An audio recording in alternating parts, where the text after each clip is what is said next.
Class 8 का chapter 9 friction का solution करेंगे।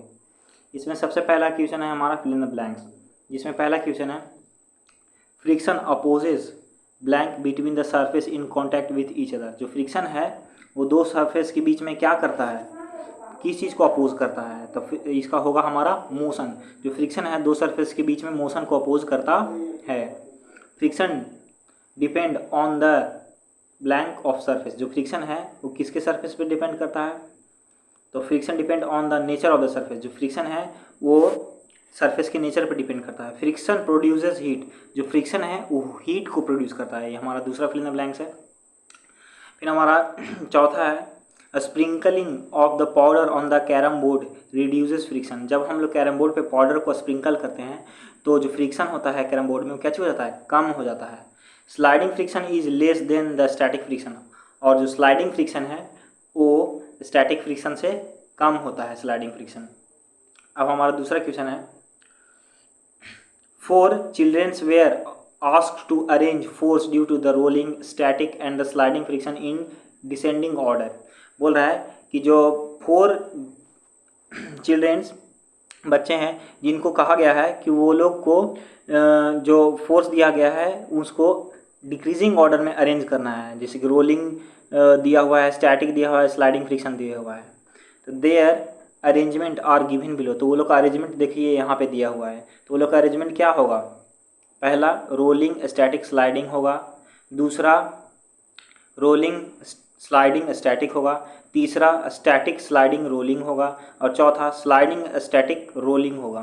तो इसका सही आंसर होगा सी, स्टैटिक स्लाइडिंग रोलिंग। क्या होगा, सही आंसर होगा सी, स्टैटिक स्लाइडिंग रोलिंग। हमारा अगला क्वेश्चन है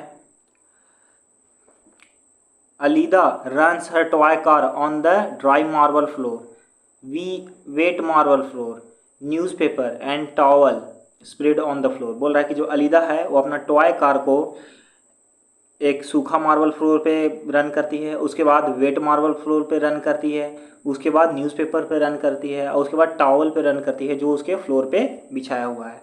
the force of friction acting on the car on the different surface is in increasing order will be. बोल रहा है तो जो फोर्स ऑफ फ्रिक्शन होगा जो अलग अलग सरफेस पे एक्ट कर रहा होगा वो सबको हम लोग को इंक्रीजिंग ऑर्डर में लिखना है। तो इसका पहला ऑप्शन है wet marble floor, dry marble floor, newspaper, towel. दूसरा हमारा ऑप्शन है newspaper, towel, dry marble floor, wet marble floor. तीसरा हमारा जो ऑप्शन है टॉवल है, न्यूज़पेपर है, ड्राई मार्बल फ्लोर और वेट मार्बल फ्लोर। चौथा है wet marble floor, dry marble floor, towel, newspaper. तो इसका सही आंसर होगा wet marble floor, dry marble floor, newspaper और टॉवल। सबसे ज़्यादा फ्रिक्शन होगा किस पे होगा, सॉरी सबसे कम जो फ्रिक्शन होगा किस पे होगा, वेट मार्बल फ्लोर पे। उसके बाद उससे थोड़ा ज़्यादा ड्राई मार्बल फ्लोर पे, उससे थोड़ा ज़्यादा न्यूज़पेपर पे और सबसे ज़्यादा टॉवल पे होगा। किस पे होगा, टॉवल पे होगा। फिर अगला हमारा जो क्वेश्चन है suppose you are writing desk tilt a little. बोल रहा है कि सपोज करो, मतलब सोच लो कि तुम्हारा जो राइटिंग डेस्क है जिस पे तुम लिखता है रख के, वो डेस्क तुम्हारा थोड़ा टिल्टेड है, थोड़ा तिरछा है। A book kept on it start sliding down. तो एक बुक है जो उस पर रखा हुआ है वो स्लाइड होना स्टार्ट हो जाता है। So the direction of force acting on it. तो जो डायरेक्शन ऑफ फोर्स है वो उस पर किस डायरेक्शन में एक्ट कर रहा होगा, तो हम लोग को बताना होगा। When a book slide on the writing desk. बोल रहा है कि जब बुक है जो किसी राइटिंग डिस्क पे स्लाइड करता है, a frictional force act between the book and the surface of the desk. तो जो कौन सा फोर्स एक्ट करते रहता है, तो वहाँ पे फ्रिक्शनल फोर्स एक्ट करते रहता है बुक और डेस्क के सरफेस के बीच में। The direction of frictional force on the book is opposite to the direction of its motion and act in the upward direction. बोल रहा है कि जो डायरेक्शन है फ्रिक्शनल फोर्स का वो बुक जिस डायरेक्शन में मूव कर रहा होगा उसके अपोजिट डायरेक्शन में होगा, मतलब अपवर्ड डायरेक्शन में होगा। As shown in the following figure. यहाँ पे फिगर में भी बताया हुआ है कि बुक नीचे आ रहा है, फ्रिक्शनल फोर्स ऊपर की ओर लग रहा है। हमारा पांचवा क्वेश्चन है you spill a bucket of a soap water on a marble floor accidentally. बोल रहा है कि तुमसे गलती से एक बाल्टी जिसमें साबुन का पानी है वो गलती से फ्लोर पे गिर जाता है, तो would it make it easier और more difficult for you to walk on the floor why. तो बोल रहा है कि जो वो गिर जाता है तो उसके कारण वो जो तुम्हारा जो चलना मतलब फ्लोर पे चलोगे तो वो आसानी होगा उसमें चलने में फ्लोर पे, कि दिक्कत होगा और क्यों होगा।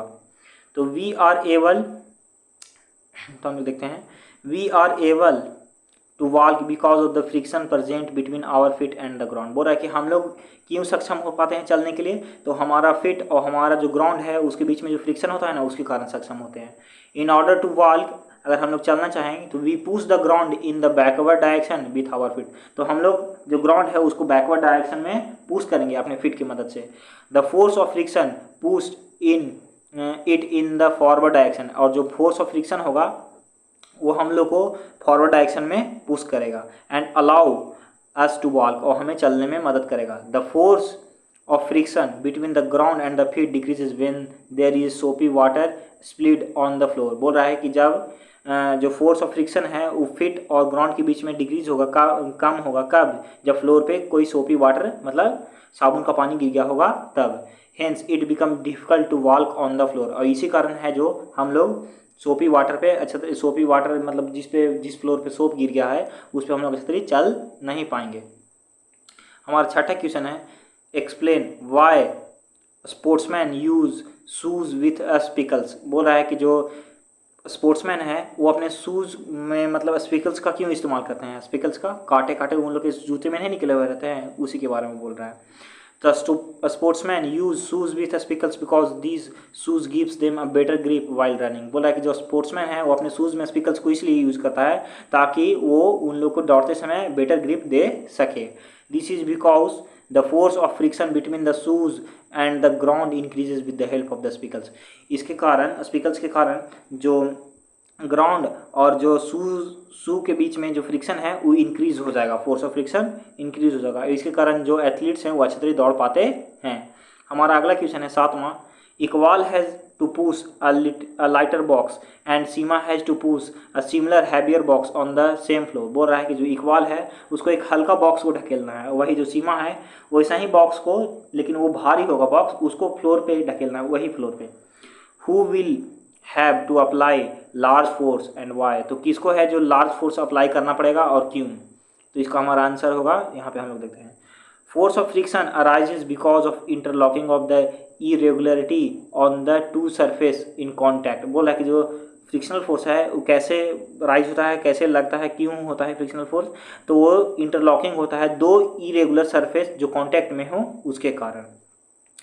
When a heavier object is placed on floor, the interlocking of the irregularity on the surface of box and the floor become stronger। जब किसी हैवियर ऑब्जेक्ट को अगर हम लोग फ्लोर पे रख देंगे तो जो फ्लोर और जो बॉक्स के बीच में जो फ्रिक्शनल फोर्स है वो बहुत ज़्यादा लगेगा, क्योंकि उन लोग के बीच में इंटरलॉकिंग बहुत ज़्यादा होगा। This is because the two surface in contact are pressed harder. इसी कारण जो दो सरफेस होंगे कॉन्टैक्ट में उसको ज़्यादा ताकत से मतलब पुश किया जाता है। Hence more force is required to overcome the interlock, और इस इंटरलॉक को मतलब इस इंटरलॉक से बाहर निकलने के लिए हम लोग को ज़्यादा से ज़्यादा फोर्स अप्लाई करना होगा। To push the heavier box Seema has to apply a greater force than Iqbal. बोल रहा है कि अगर सीमा को उस हैवियर बॉक्स को पुश करना है तो सीमा को इकबाल से ज़्यादा फोर्स उस पर लगाना होगा। हमारा आठवां क्वेश्चन है, explain Y sliding friction is less then static friction. हम लोग को बताना है कि क्यों स्लाइडिंग फ्रिक्शन है जो स्टैटिक फ्रिक्शन से कम होता है। तो हम लोग को यहाँ पे देखते हैं आंसर इसका।